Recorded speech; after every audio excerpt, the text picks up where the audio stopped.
El sonido. Oye, eso no estorba que se ponga ahí, ¿no? No.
Buenas tardes, noches y bienvenidos a este nuevo acto de la económica, que yo creo que por la calidad de las personas que están aquí sentadas conmigo esta noche prestigia a la ya prestigiosa Real Sociedad Económica de Amigos del País. Y bienvenidos pues para que se hable de un tema que yo creo que es importante para Extremadura, lo ha sido siempre, lo sigue siendo, aunque, al menos es la impresión que yo tengo, lo hayamos tenido un poco dejado de la mano de Dios. Estaba así en los finales del siglo XIX y comienzos del XX, y no quiero pensar, ni muchísimo menos que esté en una situación parecida en los inicios del siglo XXI, pero sí que hay algún aspecto del tema Guadalupe que yo creo que conviene mover. Y por suerte, lo mismo que hubo ilustrados de aquellos finales del siglo XIX y comienzos del XX, que se movieron para que Guadalupe saliera de la ruina en la que estaba sumido, después de todos los desastres que trajo consigo la desamortización, también ahora sigue habiendo gente animosa y extremeños de pro, que quieren mover algunos de esos aspectos que siguen siendo como una herida abierta en el tema de la historia de Guadalupe. Me refiero a esta asociación Guadalupe Extremeño, cuyos responsables, pues en buena parte se sientan aquí hoy, esta noche, para presentar el proyecto que están moviendo y que tienen entre manos. En esta sociedad se ha hablado, yo mismo he hablado alguna vez de temas relacionados con Guadalupe, y pienso que el tema es tan importante y tan amplio que merece la pena que en alguna ocasión más se vuelva sobre él. Pero esta noche lo que nos quieren exponer son distintos aspectos de esta especie de, permítame la expresión, cruzada que ellos han iniciado o que venían iniciando y gestando ya desde hace tiempo, y que les venía preocupando, como nos ha preocupado a otro, que es pues la situación de Guadalupe no incardinada a una diócesis extremeña, sino que cuando se ha hecho la unión de Extremadura realmente, y Extremadura ha tenido entidad como comunidad autónoma, y se ha, digamos, orientado y encarrilado en otros muchos aspectos, de manera que ya no era una Extremadura que tenía unión solamente en lo jurídico con la Audiencia de Extremadura, sino que se ha ido unificando en otros muchos aspectos, también en el religioso, puesto que existe ya una provincia eclesiástica de Extremadura. Guadalupe siga perteneciendo a una diócesis como la de Toledo, y nos falta también el sentido religioso, el aspecto religioso, para que se complete esa unidad. Hay luego otro hecho, que no es solamente de Guadalupe lo que interesa a lo religioso.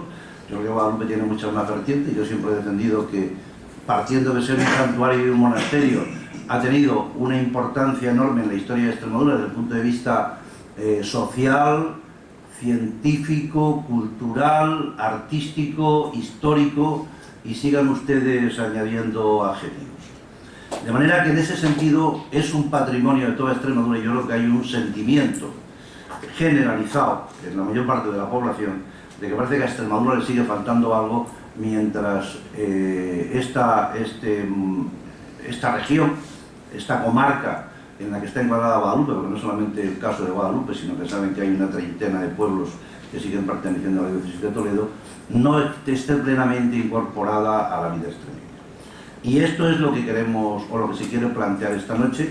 Ellos van a hacer una exposición de aspectos diferentes del tema, desde el aspecto histórico hasta el aspecto actual, la situación actual y las gestiones que se vienen haciendo, para que después pueda abrirse un coloquio en el que todos ustedes puedan participar. De manera que, sin más preámbulos, inicia la intervención Vicente Sánchez Cano.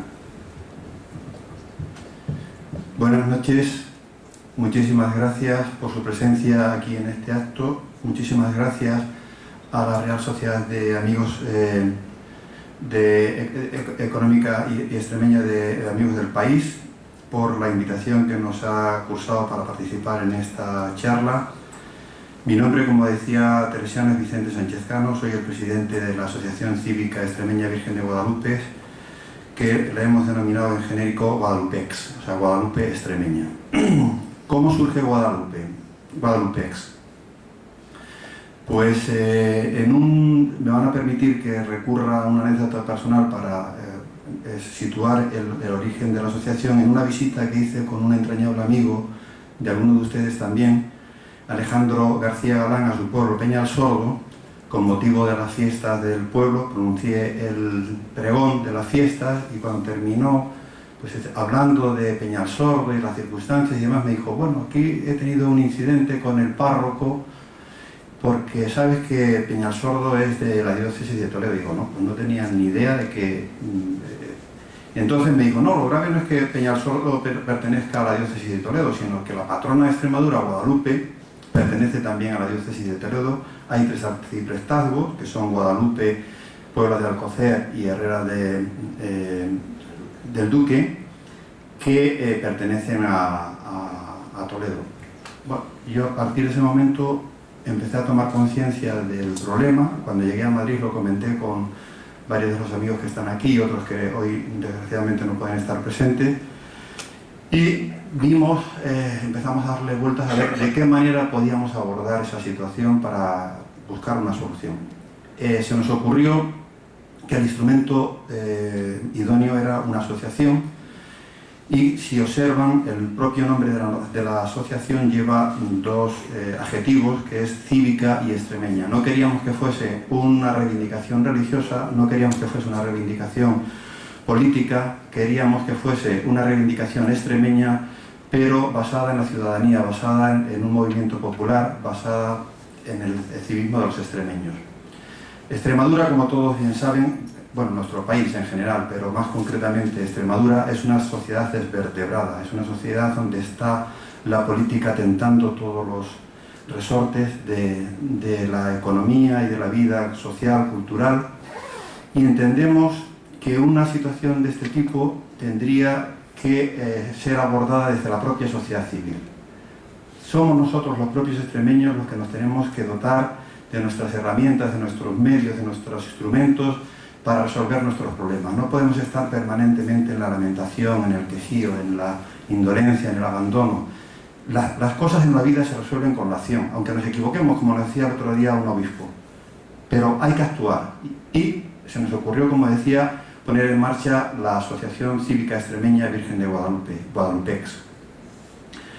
La asociación inicia su andadura con un montón de dificultades administrativas, porque en principio nos dijeron que la inscribiésemos en la Comunidad de Madrid, porque la estábamos iniciando allí en Madrid, y cuando la inscribimos en la Comunidad de Madrid nos encontramos que, como nosotros queríamos que fuese una asociación nacional, pues resulta que el registro de la Comunidad de Madrid no era el adecuado. Teníamos que ir al registro de las nacional de asociaciones del Ministerio del Interior. Bueno, tuvimos que reclamar las tasas que habíamos pagado, retirar toda la documentación, volverla a presentar en el Ministerio del Interior, y hoy en día tenemos la satisfacción de poder decir que ya tenemos un número del Registro Nacional de Asociaciones del Ministerio del Interior, que tenemos ya el NIF, el número de identificación fiscal que nos ha otorgado la agencia tributaria, y que hemos abierto ya cuentas bancarias para poder empezar a funcionar con total y absoluta normalidad. La asociación tiene básicamente dos objetivos. Primero, recuperar la normalidad de algo que consideramos un anacronismo, que consideramos que es algo anómalo, que tiene reminiscencias en la época medieval y que supone una afrenta para los extremeños, o por lo menos así lo consideramos nosotros. Creemos que es una situación que ofende a la dignidad de los extremeños. Por lo tanto, el primer objetivo es normalizar esa situación. Y el segundo objetivo, como muy bien decía don Teresiano Rodríguez, es que Guadalupe, que es probablemente el centro espiritual más importante desde el punto de vista histórico, cultural, científico, artístico, etcétera, etcétera, que ha tenido España durante muchos siglos, vuelva a recuperar el esplendor. Y lo mismo que se ha utilizado el monasterio de Yuste como plataforma para proyectar Extremadura hacia Europa, a través de la figura del emperador Carlos V, entendemos que el monasterio de Guadalupe y lo que representa el monasterio de Guadalupe puede ser una plataforma idónea para la proyección de la imagen de Extremadura y de España hacia Iberoamérica, y convertirlo no solamente en la BBC, como dicen algún amigo simpático que dice bodas, banquetes y comuniones. No, Guadalupe no puede ser solamente un centro de bodas, banquetes y comuniones. Guadalupe debe ser un centro cultural, de diálogo, de reflexión, de estudio, de documentación, de investigación, y que dé una imagen distinta de Extremadura. Entendemos que es probablemente el símbolo más importante identitario que tenemos los extremeños, y por lo tanto debemos de recuperarlo. Y debemos de recuperarlo para terminar de vertebrar esta sociedad que, mientras que no haya una sociedad civil que se desarrolle, entendemos que está enferma. Y Guadalupe, además, como decía, de ser en su origen una cuestión religiosa, como pueden observar, trasciende la cuestión religiosa para convertirse en un elemento de referencia y de vertebración de la sociedad extremeña. Bien, yo no voy a hacer más larga mi intervención, solamente les quiero decir que hemos puesto en marcha una serie de actuaciones que pasan por celebrar una mesa redonda en Guadalupe el día 17 de octubre pasado, celebrar una rueda de prensa en Mérida donde tuvo bastante repercusión el día 16 de octubre. Nos hemos entrevistado con los tres obispos extremeños, con el obispo de Coria Cáceres, con el de Plasencia, con el arzobispo de Mérida Badajoz y con el emérito don Antonio Montero. Hemos ido el viernes pasado a Sevilla a visitarle. El próximo viernes nos recibe el presidente de la Asamblea de Extremadura, porque entendemos que como máximo representante institucional de todos los extremeños, debemos explicarle lo que queremos hacer. Tenemos en marcha una página web muy potente que se va a convertir en un portal informativo, un foro, un centro de documentación, un lugar de intercambio de opiniones, de noticias, y sobre todo donde cada cual podrá adherirse a la campaña Guadalupe Extremeña Ya, o bien hacerse socio de la asociación. Es muy importante que consigamos una masa crítica de asociados y un número importante de firmas de respaldo a la campaña Guadalupe Extremeña Ya, porque, como luego me imagino que tendremos oportunidad de comentar, y sobre todo José Julián Barriga comentará, uno de los temas, los obispos han hecho una gran labor, hay que ser honestos y reconocer que han trabajado, que están en total sintonía con nosotros, que hemos tenido una gran receptibilidad, pero necesitan un clamor popular para poder resolver el asunto, porque luego ya entraremos a ver las dificultades que entraña la reivindicación que estamos planteando. Bien, celebraremos una asamblea general de socios en el primer trimestre del 2010, y después del verano organizaremos una gran conferencia donde intentamos invitar a personalidades del máximo relieve y del máximo nivel para que tenga una importancia en los medios de comunicación, una trascendencia, todo lo que se debata allí. Creo que es mucho más importante que luego, después de las intervenciones del resto de mis compañeros, abramos un debate y en ese debate podamos abordar las cuestiones que puedan interesarle a cada uno de ustedes. Va a hablar a continuación don José María González Haba, que como sabrán muchos de los presentes es abogado, escritor, es una de las máximas autoridades en el tema de Guadalupe. Él va a abordar las cuestiones históricas, el origen histórico de la situación actual de Guadalupe. Luego hablará don José Pastor Villegas, que es catedrático de Química de la Universidad de Extremadura y abordará el Guadalupe científico. Y por último cerrará el turno de intervenciones don José Julián Barriga Bravo, que es periodista, como todos ustedes conocen, y va a hablar de las cuestiones políticas que implica la reivindicación de Guadalupe extremeña. Muchas gracias.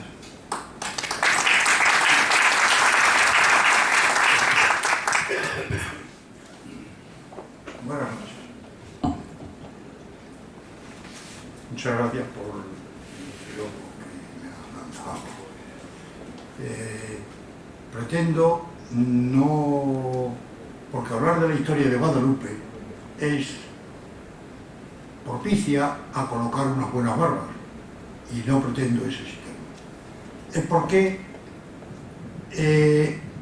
Toledo es, o Guadalupe y los 30 pueblos más de la provincia de Extremadura pertenecen al arzobispado de Toledo, o mejor dicho, para que no haya equívocos, a la diócesis de Toledo, es porque en el año 1218 el conde Alfonso Telle conquista las Villuercas y Altamira de los montes de Toledo y las tierras de Herrera y Alcocer, la mal llamada Sileria extremeña, que en 1222 vende al arzobispo de Toledo don Rodrigo Jiménez de Rada, quien en 1246 lo adquiere Fernando III el Santo, que luego lo transmite al concejo talaverano. Sancho IV de Castilla, 1284-1295, señaló a favor del concejo de Talavera, en la Jara y los Montes, 3 dehesas, una de las cuales lindaba con el Alfoz de Trujillo, en el sector del Ibor y las Villuercas y próxima al río de Guadalupe o Guadalupejo.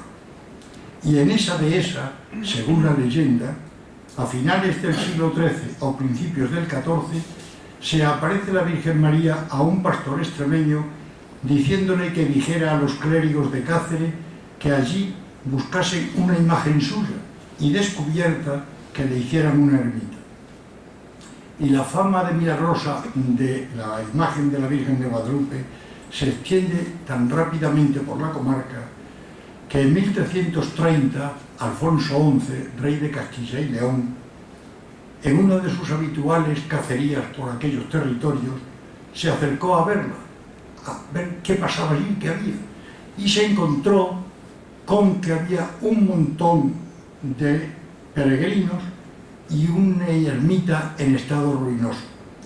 Entonces ordenó ampliarla y edificar en sus inmediaciones hospital y albergue donde atender a los romeros que acudían a implorar a la Virgen. El rey castellano-leonés se prometió levantar allí un santuario mariano y mandó señalar los límites del mismo en 67,93 kilómetros cuadrados que mermaron los términos de Talavera y Trujillo. Y ganada la batalla del Salado el 30 de octubre de 1340, Alfonso XI volvió a Guadalupe para dar las gracias a la Virgen por la victoria a ella encomendada y mandó construir el actual templo gótico. Surgió en torno a la capilla, a la iglesia, en la Puebla de Guadalupe, que en 1348 Alfonso XI concedió al prior secular del santuario la autoridad eclesiástica y civil sobre la Puebla de Guadalupe.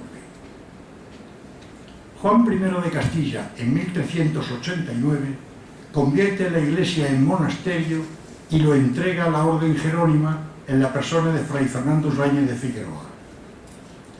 Y saltamos al siglo XIX, en el que las ideas políticas reinantes motivaron a el decreto del 6 de agosto de 1811, con el que desaparecían los señoríos jurisdiccionales de la nación y por ende el régimen civil del prior del monasterio, después de 463 años, y ve las leyes de claustración por la que los monjes jerónimos fueron expulsados del monasterio en septiembre de 1835, donde habían pasado 463 años, y habían convertido al monasterio en uno de los más importantes centros de nuestra nación por la devoción popular a la Virgen de Guadalupe y porque la cultura y las artes alcanzaron aquí un gran desarrollo, sobresaliendo su biblioteca, la escribanía de libros cantorales miniados,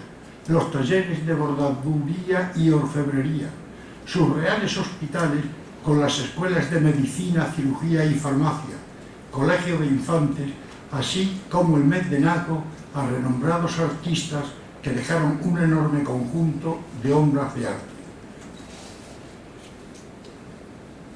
A partir de 1835, una vez expulsados los jerónimos del monasterio, el santuario quedó como parroquia secular de la diócesis de Toledo, a la que eclesiásticamente pertenecían aquellas tierras desde que las compró su arzobispo en 1222 y las incorporó a su diócesis. Y como consecuencia de la desamortización, saqueos, invasión francesa, guerra carlista, el monasterio de Guadalupe quedó en penosa ruina. Tanta que cuando Vicente Barrantes Moreno visitó Guadalupe en 1878, quedó tan impresionado de la destrucción que inició una campaña pro restauración del monasterio con sus escritos en la prensa regional y nacional, a cuya labor se unieron otros de igual tiempo.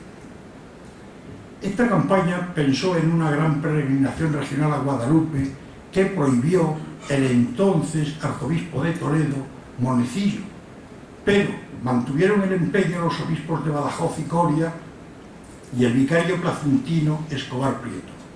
El sucesor de Monecillo, cardenal Sancha y Hervás, autorizó dicha peregrinación que organizó el canónigo de Coria, José Fogués, celebrándose del 12 al 14 de octubre de 1906, en la que participaron 10.000 peregrinos según las crónicas.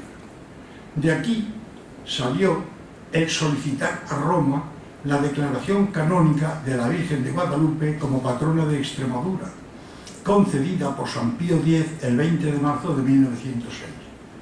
En 1908, seminaristas extremeños peregrinaron a Guadalupe y en el camino compusieron el himno de Augusta Reina de Extremadura.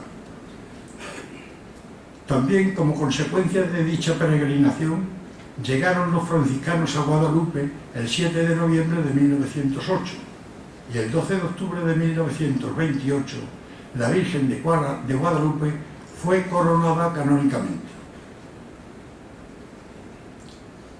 Podríamos hablar de que en 1120 los derechos de la metrópolis de Mérida habían pasado a Santiago de Compostela por estar bajo dominio musulmán. Y Extremadura, una de las 24 provincias o intendencias de Castilla, muy extensa en superficie, a más de las 3 diócesis oriundas, Badajoz, Coria y Plasencia, desde la Reconquista, ejercían funciones pastorales en ella la diócesis de Toledo, Ávila, Córdoba y Ciudad Rodrigo. Por el concordato con la Santa Sede de 1851, las diócesis extremeñas dejaron de pertenecer a Santiago. Las de Coria y Plasencia pasaron como sufragáneas a la provincia eclesiástica de Toledo y la de Badajoz a la de Sevilla. En 1958, la diócesis de Córdoba cede a la de Badajoz la jurisdicción que tenía sobre pueblos badajozenses y al año siguiente Coria y Plasencia arreglan sus límites eclesiásticos con las diócesis de Ávila, Salamanca y Ciudad Rodrigo. Pero Toledo sigue ejerciendo sus funciones pastorales sobre las tierras que en 1222 compró su arzobispo Jiménez de Rada al conde Alfonso Telle y que desde su creación son los arciprestazgos de Guadalupe con 11 pueblos en Cáceres y en Badajoz el arciprestazgo de Herrera del Duque con 8 pueblos y el de Puebla de Alcocer con 12. La Ley Orgánica de 1/1983 aprueba nuestro Estatuto de Autonomía, que nos concede un territorio. El territorio de Extremadura es el de los municipios comprendidos dentro de los actuales límites de las provincias de Badajoz y Cáceres. Unos fines y competencia exclusiva en el patrimonio monumental, histórico, artístico y arqueológico de interés para la comunidad. Y para celebrar el Día de Extremadura se elige el día 8 de septiembre, el día de la festividad de la Virgen de Guadalupe. Para cumplir lo relativo a la conservación del patrimonio histórico-artístico del monasterio de Guadalupe, nuestra Junta, desde el año 1991 al 2006, ha invertido 1.200.224,13 euros, equivalentes a 199.700.492 pesetas. Y en los pueblos extremeños pertenecientes a la diócesis de Toledo, desde el año 2004 al 2007, ha invertido 519.241 euros, equivalentes a 86.394,43 pesetas. El padre Sebastián García, franciscano y natural de Campanario, en su libro Real Monasterio de Guadalupe, página 45, dice: a partir de la época autonómica de Extremadura, el Real Monasterio entró en un periodo de mayores reformas, restauraciones y actividades culturales, lo que aclara que Toledo no puede invertir dinero oficial en Guadalupe ni en los pueblos extremeños de su diócesis, porque no es territorio de su autonomía. El Concilio Vaticano II, con el decreto sobre el oficio pastoral de los obispos en la Iglesia, da normas para solucionar los problemas o conflictos existentes entre las diócesis a causa de sus límites, y además pide la debida circunscripción no solo de las diócesis, sino también de las provincias eclesiásticas. Entendemos que este decreto es lo suficientemente claro, lógico y coherente para arreglar el conflicto de los límites de la diócesis de Toledo con Extremadura, pero nada se ha llevado a efecto.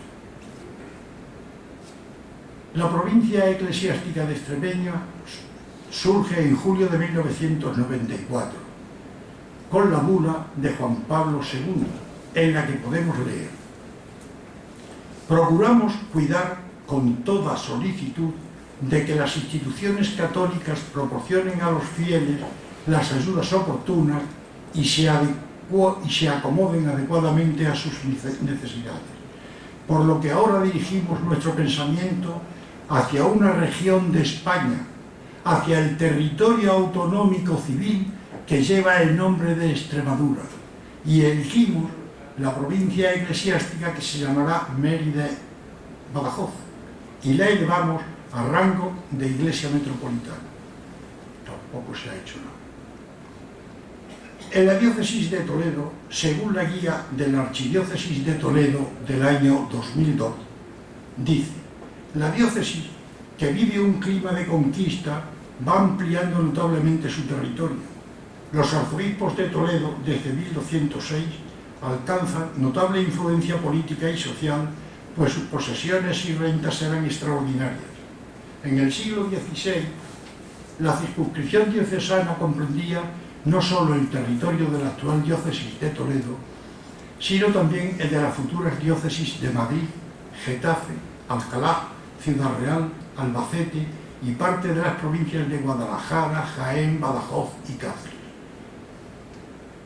La prepotencia y atropellos de la diócesis toledana eran tales que ya en los tiempos de los reyes católicos se trató de su desmembración.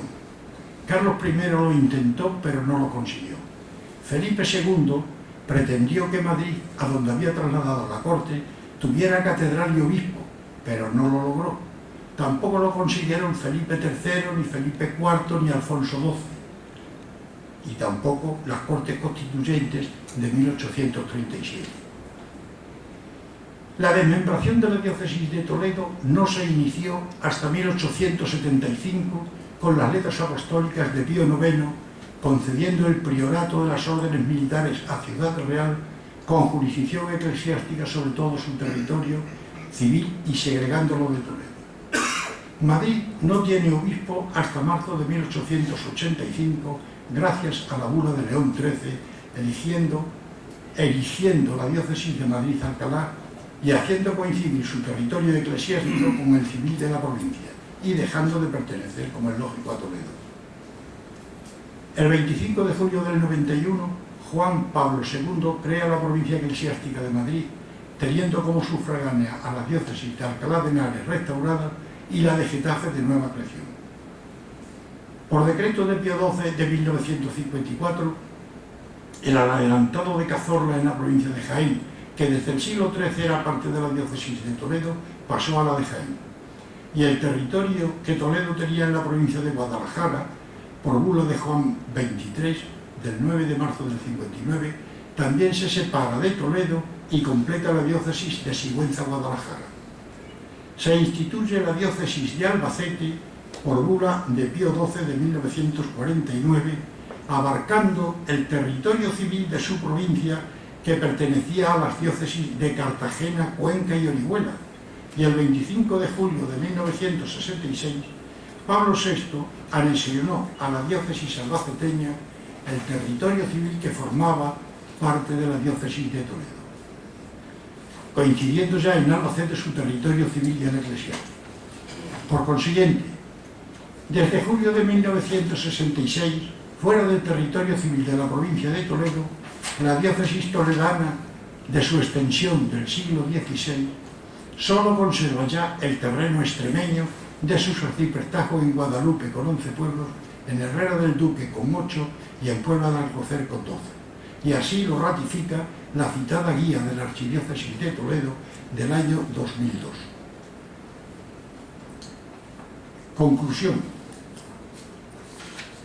Los extremeños anhelamos con toda el alma que pase a la jurisdicción eclesiástica extremeña el monasterio, sede de la Virgen de Guadalupe, patrona de Extremadura, patronato reconocido por todos los arzobispos de Toledo y por todos los obispos que han ejercido sus funciones pastorales en nuestra tierra, y desde 1907 por el Papa San Pío X, que la proclama celestial patrona principal de toda la región de Extremadura, y también que pasen los otros 30 pueblos extremeños que mantiene Toledo, porque todos forman parte del territorio civil de la autonomía extremeña.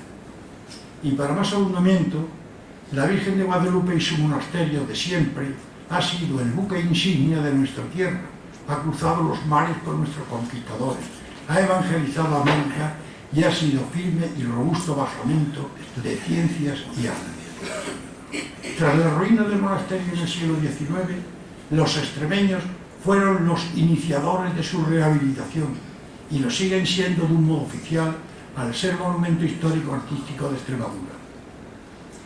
En la bula erigiendo nuestra provincia eclesiástica, dice el Papa, procuramos cuidar con toda solicitud de que las instituciones católicas proporcionen a los fieles las ayudas oportunas y se acomoden adecuadamente a sus necesidades, por lo que ahora dirigimos nuestro pensamiento hacia una región de España, hacia el territorio autonómico civil que lleva el nombre de Extremadura, y elegimos la provincia eclesiástica que se llamará Mérida-Badajoz.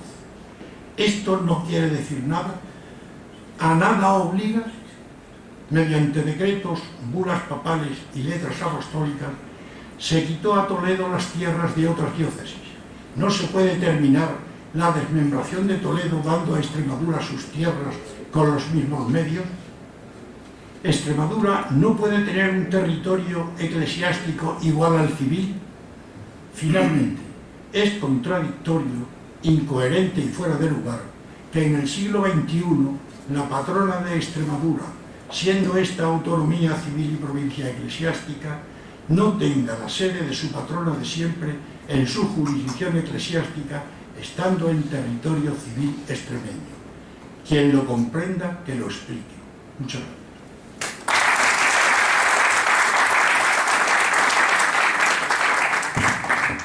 continuación va a hacer uso de la palabra el vicepresidente de la asociación, José Villegas. Pastor Villegas, perdón. Bueno, ya sabe que disponemos de un tiempo limitado. Muy limitado. Muy bien, muy buenas noches, señoras y señores. Tengo muchísimo gusto de estar en la Real Sociedad Extremeña Económica. Ya no sé si voy y vengo a Cáceres. Yo soy nacido en Cáceres, soy el primer cacereño que obtuvo el título de licenciado en Ciencias Químicas en la Universidad de Extremadura. Y tengo que confesar que el viaje que he realizado esta noche con amigos de Cáceres, con María Jesús Moreno Campos, con Fernando Aguilar, que me han acompañado, ha sido muy feliz.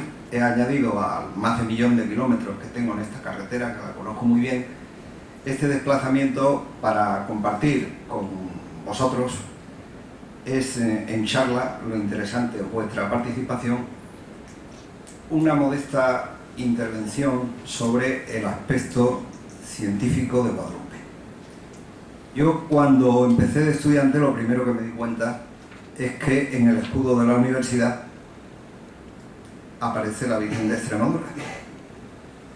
Lógicamente, para un descendiente por parte de padre de Guadalupe, pues aquello era una motivación. Guadalupe pues es como el Guadiana, que aparece y desaparece. Se ha escrito ahora recientemente. Ha habido muchísimas plumas que han tratado el tema, pero por primera vez pues aparece una sociedad cívica con mucha generosidad por parte de todos, muy interdisciplinares, y bueno, pues aquí estoy a aportar mi granito de arena desde el punto de vista de las ciencias experimentales. Viendo el artículo periodístico que se publicó a finales de diciembre del año pasado, firmado por Vicente Sánchez Cano, aquí presente, presidente actual de la asociación, por Rafael García Platas, Quirós, ausente, y también por José Julián Barriga, aquí presente. Este artículo yo lo recomiendo que se lea el 13 de diciembre de 2008. Este artículo me motivó como doctor por la Universidad de Extremadura y como vocal de Ciencia y Tecnología del Centro de Cirugía de Mínima Invasión a montar una mesa redonda en tal centro. Mesa redonda que se ha celebrado este año y que aquello fue desbordante. Fueron 3 horas, del orden de 3 horas, de participación del público. Un público poco conocido, quizás Pedraja lo conoce como yo, el colectivo de la Universidad de los Mayores de Extremadura. Ese es un potencial grandísimo que tiene Extremadura en este momento y que en gran parte hemos ayudado a estos extremeños de Madrid que parece que quieren quitarle la razón a Newton, que el cariño a Extremadura es inversamente proporcional al cuadrado de la distancia. Yo creo que cuanto más distancia hay, más se quiere. Y entonces los extremeños de dentro pues estamos ahí para sumar. Dicho esto, yo quiero tocar brevemente el aspecto científico de Guadalupe. No me meto en el tecnológico, porque Guadalupe tiene muchísimas lecturas. Ante una concentración humana como consecuencia de la devoción a Guadalupe, pues la salud es una necesidad básica que había que atenderlo, que no se resolvía solamente con milagros. Había que atender a peregrinos, a una población flotante y demás. Entonces, en el aspecto de las ciencias de la salud, pues es conocido que Guadalupe tuvo 3 grandes hospitales: el Hospital de San Juan Bautista, el Hospital de Mujeres, la enfermería monástica y luego otros hospitales menores, hasta 8 que han sido muy bien descritos por el padre Sebastián. Entre ellos se encontraba el Hospital de la Pasión, donde hay mucha química todavía por hacer, porque allí se utilizaba mercurio procedente de Almadén. Almadén está relativamente cerca de Guadalupe, con unos tratamientos adecuados, que no es el momento para que yo me extienda en ellos. Se utilizaba como principio farmacológico de aquellas unciones que había en un principio, aparte del palo santo y otros tipos de materia médica, materia que venía de América. Es obvio que la medicina, la cirugía y la farmacia estaban muy adelantadas antes de que Felipe II enviara la primera expedición científica a América, cuyo protomédico, Francisco Hernández, se formó en los hospitales de Guadalupe. Allí fue a practicar y a aprender lo mucho que Guadalupe podía aportar en aquellos momentos. Francisco Hernández era médico naturalista toledano. Bien, desde aquel momento, estamos hablando de 1577, comienza una etapa de declinar en la historia de la ciencia en España, que va a reactivarse una vez que se toma conciencia durante la Ilustración. Es evidente que en los Austrias se produce una caída en el aspecto científico en España. Con los Borbones, repito, se reactiva, tomamos un poco conciencia de nuestro pasado y viene una etapa de la ciencia donde hay una apertura, traer científicos del exterior, promover la salida de científicos extremeños al extranjero con el objeto de que se terminen de formar, pero siempre hemos tenido en España la desgracia de que ha ocurrido algún acontecimiento que ha dado el traste con el esplendor que íbamos consiguiendo. En este caso fue la Guerra de la Independencia, 1808, que para mí es el final de la Ilustración española. A partir de ahí viene una parte penosa, lógicamente, desde que Felipe II se lleva a la flor y nata de aquellos monjes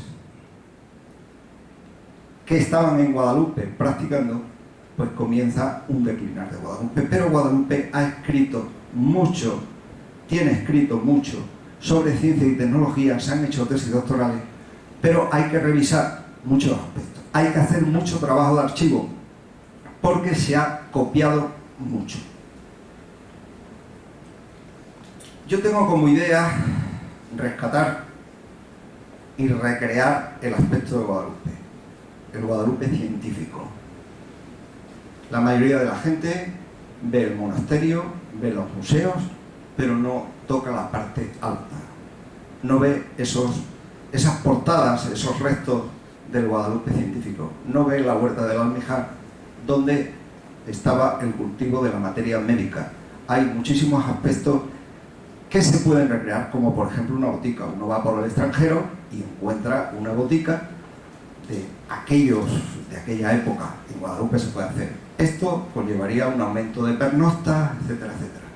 No me quiero extender, solamente quiero decir que existía un dicho en el siglo de oro que no se conoce suficientemente. Se decía: parece como si toda la vida hubieras estado en Guadalupe o en Valencia cuando veían a una persona sentada a una mesa comiendo y aquella persona era diestra al separar la carne del hueso, es decir, en el aspecto tan avanzado que tenía la cirugía en aquellos momentos.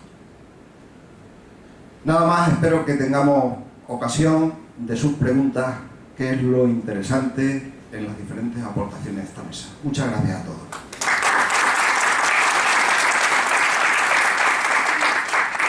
Bueno, le toca el turno ahora a José Julián Barriga Bravo, compañero, periodista, tiene un larguísimo currículum que no les voy a contar yo aquí ahora, extremeño del PRO, por supuesto, como todos los demás. han tenido puestos de responsabilidad en todos los medios, en prensa, en radio, en televisión, y pienso que es un valedor del proyecto y del tema de Guadalupe, y por eso está metido en él, de manera que nos lo cuente él, que se lo sabe muy bien, y todos los pasos que están dando que nos animan y nos llenan de esperanza. Buenas noches. Bueno, yo a lo mejor soy el más inexperto en esta materia, pero yo quisiera, precisamente para dar turno a la polémica o a la aclaración que pueda seguir a esta mesa redonda, ser muy breve, tratando de explicar qué razones son las que han creado esta situación que Vicente Sánchez Cano dice que era un agravio para el pueblo extremeño. Alguien lo puede considerar efectivamente ofensivo, que instaurada la democracia, el Estado de las autonomías, un hecho cultural tan sobresaliente como es el patronazgo de la Virgen de Guadalupe no esté en territorio eclesial de su propia tierra. Guadalupe, en lo que hemos escuchado a González Zaba, es una de las patronas de más prestigio, de más abolengo en la España histórica, ¿no?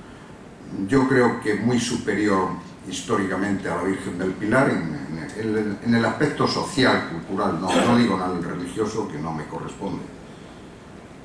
Probablemente al nivel de Montserrat, yo creo que superior en trayectoria histórica, cultural e intelectual a Covadonga, y no se me ocurren más patronas, no sé si la Virgen de los Desamparados en Valencia, que el otro día el arzobispo de Mérida-Badajoz no la encomiaba con tanto énfasis, pero yo creo que si hay una Virgen adscrita a un territorio español, por antonomasia, la Virgen de Guadalupe. De ahí es esta sin razón que es tan difícil de explicar, porque en este problema hay ingredientes religiosos, hay una parte de problema pastoral, hay una parte de poder fáctico, hay una parte política, hay una parte cívico-social, institucional y muchos más ingredientes que son las que están pues haciendo perpetuar una situación tan injusta como la que lamentamos. Desde el punto de vista religioso, alguien ha dicho aquí que si hay algo que está en la esencia del cristianismo son las iglesias locales, la adscripción a su propio territorio con todo lo que eso significa de fantasía, de vivencia, de identificación con sus santos y mucho más con una patrona de tanta calidad como es la de Guadalupe. Hay un tema pastoral que lo han reconocido en las visitas y en la conversación y incluso la discusión que hemos mantenido con los obispos extremeños, de que es mucho más fácil para estos señores obispos hacer labor pastoral, si pueden invocar la propia patrona, porque claro, es una sin razón bestial de que los obispos extremeños no tengan jurisdicción sobre la patrona de Extremadura.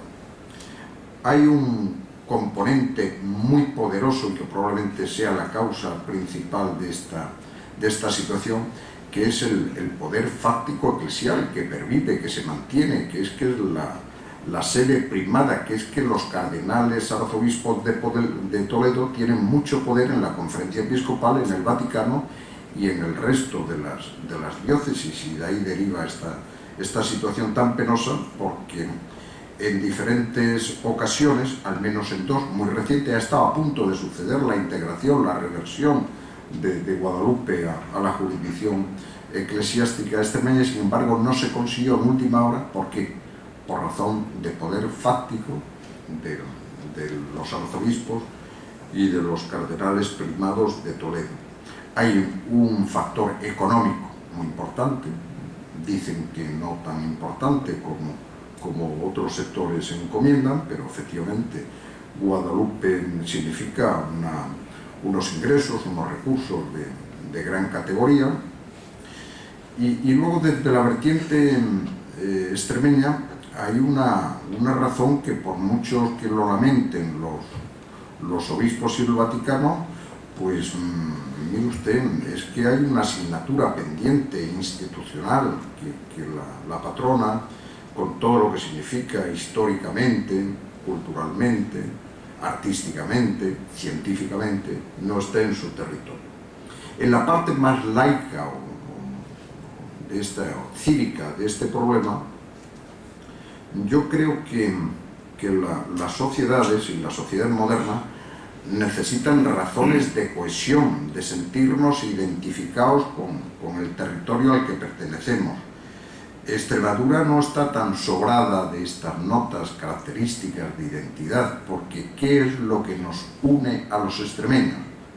Hombre, yo no sé si el sentido histórico de la conquista de América, de los conquistadores, bueno, pues